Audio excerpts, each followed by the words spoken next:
คำป้านมาเลื่อนติ๊กต็อกแล้วมาเจออนาผู้หญิงลาวเฮาผู้หนึงเนาะที่ว่าไปเอาพวกคนจีนแบบผ่านในนาถึกในนาตัวเนาะเอาพวกผู้นี้บ่เกิดลูกขายต่อให้ผู้นั้นเอาผู้นั้นบ่เกิดลูกก็ขายต่ออีกโอ้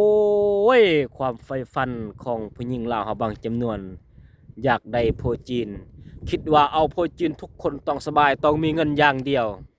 จนเอาชีวิตตัวเองไปแลกกับเงินโอ้ยค่าดอง80 ล้านบ่70 ล้านบ่ก็แล้วแต่คนใดๆเอาพวกคนจีนแล้วเขาต้องมีเงินอย่างเดียว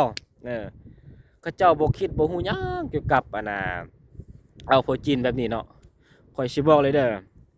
คนจีนน่ะจำนวนนี้เป็นคนจีนที่ว่า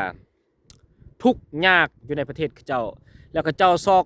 หาเมียนี่ยากที่สุดเพราะว่าค่าดองของคนจีนนี่มันแพงแล้วจีนพวกนี้เป็นจีนที่ว่าอยู่คิดนอกคิดหน้าอิหยังก็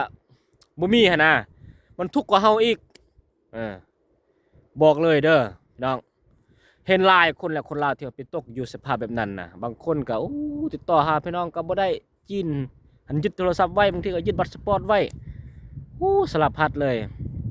ผู้หญิงผู้นี้หันทึกตีตลอดเบิ่งละเอ็ดคลิปตลอดลงน่ะจะไปเบิ่งแม่ TikTok ลาวนี่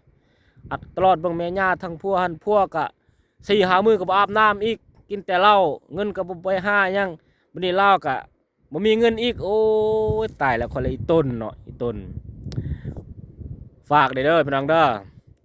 อย่าไปคิดจะเอาชีวิตเองไปแลกกับเงินพี่น้องอันตรายที่สุดพี่น้องเด้อ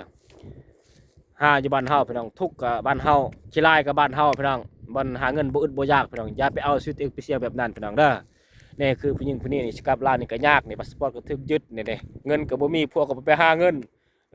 บังคับให้มีลูกอย่างเดียวคันมีลูกนี่เพิ่นก็สิปล่อยอยู่แต่บ่มีลูกเนาะเพิ่นผู้นี้ก็ว่าบ่มีลูกเนาะบ่มีลูกให้คนจีนน่ะโอ้เป็นตายไอ้ต้นพี่น้องเนาะระวังกันเด้อพี่น้องเด้อคันว่าฮักชีวิตเองล่ะอย่าไปเอาชีวิตเองไปเสี่ยงกับเงินเด้อเอาสำนี้แหละคาดว่าลายเจ็บคอ